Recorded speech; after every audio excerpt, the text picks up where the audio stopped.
Hello and welcome back. I'm Nicole, a cottage witch, and today I thought I'd do a quick little VR to Ramón of Moon Scarab, who created a hashtag called One Tarot Card. So he came up with 10 different hypothetical questions, different situations, that sort of thing. And you're meant to pick one card per question. And I'm using the Light Seer's Tarot today because it's summer now, but it is freezing outside. It's like, it got to 2 degrees overnight Celsius. I don't know what that is in Fahrenheit. But basically it's just above freezing, and so I needed to break up my space heater again in the summer, because that's what happens when you live in Canada, I guess. So anyway, summery colors was what I decided I needed today. So the first question is, which card is the most inspiring? And I think for me that mostly depends on the circumstances. I've never been, well, I have yet to be super drawn to the Star card, but I do find it inspiring because of its placement after the Tower, and I'll get to that in a minute. So I consider it the Star. However, because of my answer to the next question, that was really the only reason I was considering it. And I thought maybe after that it was more encouraging than inspiring. Like, if you go through a distressing moment or a difficult moment, then the idea that there's hope or the light at the end of the tunnel is encouraging. But then I decided, I'm not really sure if that's inspiring. So what I decided to go with in the end was the Moon card, because for me, the Moon has always suggested that I can go deeper and do something that I want to do, just something below the surface or beyond what I expected of myself. And so I just find that quite interesting and a little bit inspiring. And if there was a card that I could just walk right into, or was able to walk right into, it would definitely be the Moon card, at least in most decks. It's one of my favorites. Which brings me to question number 2, which is, which card is most distressing? Which for me is the Tower card. And that is because last year was incredibly difficult. I had a lot of upheavals with work and changing jobs and everything. And then I had long COVID, which I would not recommend. And then I had mental health issues, which are also not pleasant. So it's just a year of like one upheaval and fairly massive challenge after another. And so for that reason, I find the Tower, at the moment at least, the most distressing. I mean, at another point in my life, I might find a different card more distressing. But this year, in this moment in time, it's the Tower. Number 3 is, which card is the most enigmatic? And in terms of the actual contents of the cards, I considered the High Priestess, because there is always something there that's just out of reach. And in this card, there's that pink, whatever that is. It's a mystery, I guess. So I'm not really sure about that one, and I've never felt like I figured that one out, that card. However, for me personally, at least of all the majors, I have less trouble with the minors, but of all the majors, the card that I've never quite been able to understand in a way that I find satisfactory is Judgment. And that's a beautiful card.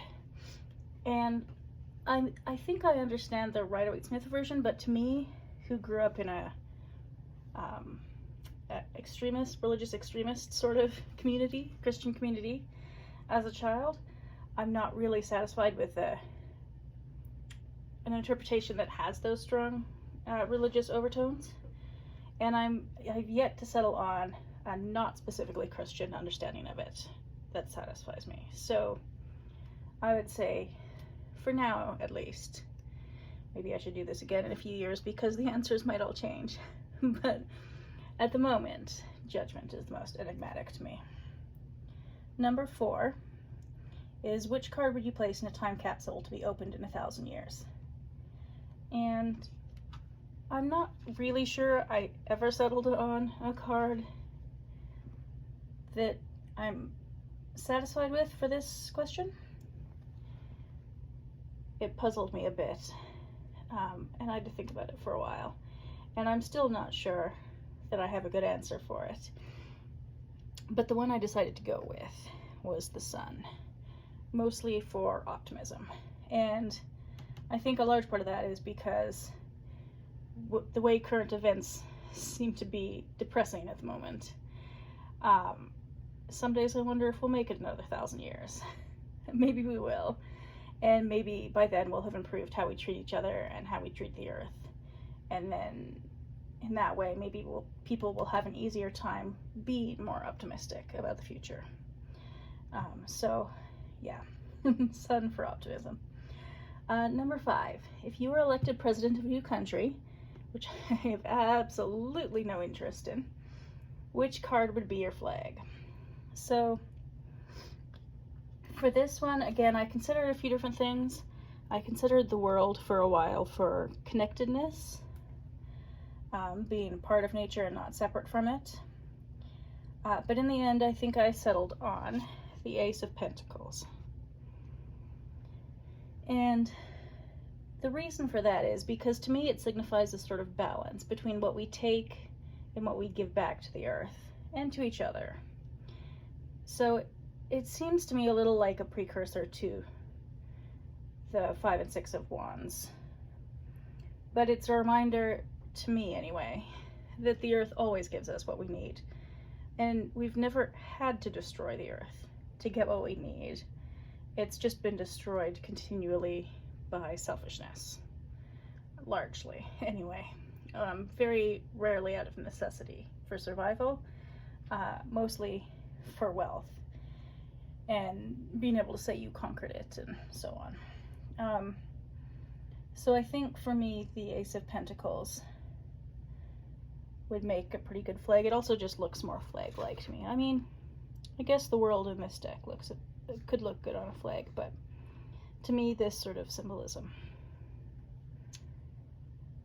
would be a good flag for a country. The next question is number 6.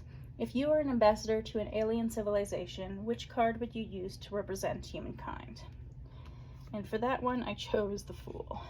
Because, I mean, humanity has done some pretty incredible things throughout history, but we also keep getting ourselves into all sorts of trouble. There just seems to be no end to the amount of trouble that we can create for ourselves, despite also being capable of incredible innovation. So this, to me, in terms of communicating with an off-world civilization, might go some way to communicate the way that we have a tendency to go for things even though we don't know the outcome or haven't thought very far towards the consequences, and we don't know what the future will be, but we just sort of have to go for it anyway. So yeah, the Fool for ambassador to an alien civilization. Number 7 is, which card symbolizes someone you love? And for this card, I decided not to pick a person because I couldn't settle on one person, but I decided to go with the 9 of Pentacles. Not just because it's one of my favorite cards, but because it signifies to me a love of the earth, of plants and animals and whole ecosystems where everything is in balance and thriving, and I'm very interested in that sort of thing. So 9 of Pentacles. Number 8, what card would be the cover of your autobiography?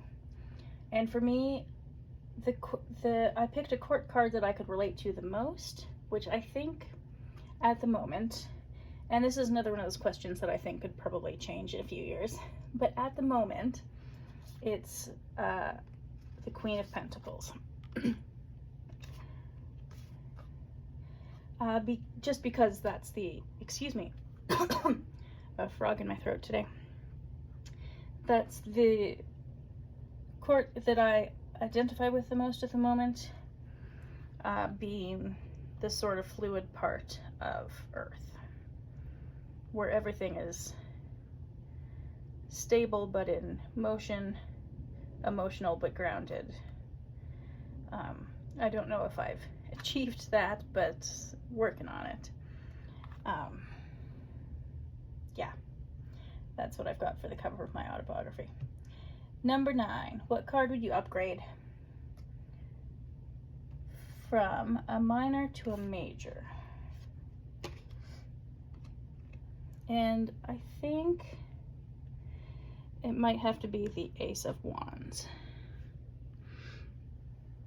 And this is because it speaks to me of the spark of life, of what's possible between ordinary occurrences, but also the bigger picture view of life, as a spark that starts a fire that becomes something else. I sometimes imagine it as a bit of a counterpoint to the World card, where even if it is cyclical, hypothetically, if the circle started somewhere, it might start here. So that would be the one I'd upgrade to a major. And number 10, the last question is, if you could mentor one of the pages, which would it be? And I can't say I feel well equipped enough to mentor anyone. I don't think that's something I can do. However, well, I certainly, looking at different pages, I think probably the Page of Swords is most like what I was when I was younger. And I actually considered that for the cover of my autobiography. But I'm not sure that mentoring someone like me when I was younger would be the best idea. Maybe it would. I don't know. I certainly wouldn't have the energy to mentor the Page of Wands. That's just not the space that I live in. So I think I'd have to mentor the Page of Pentacles. I say have to. As though I'm settling for it, but because I do love the Page of Pentacles. And I think if I had to mentor anybody of the pages, that would probably be the one that I could potentially mentor without mucking things up too badly, I guess. Anyway, those are all the 10 questions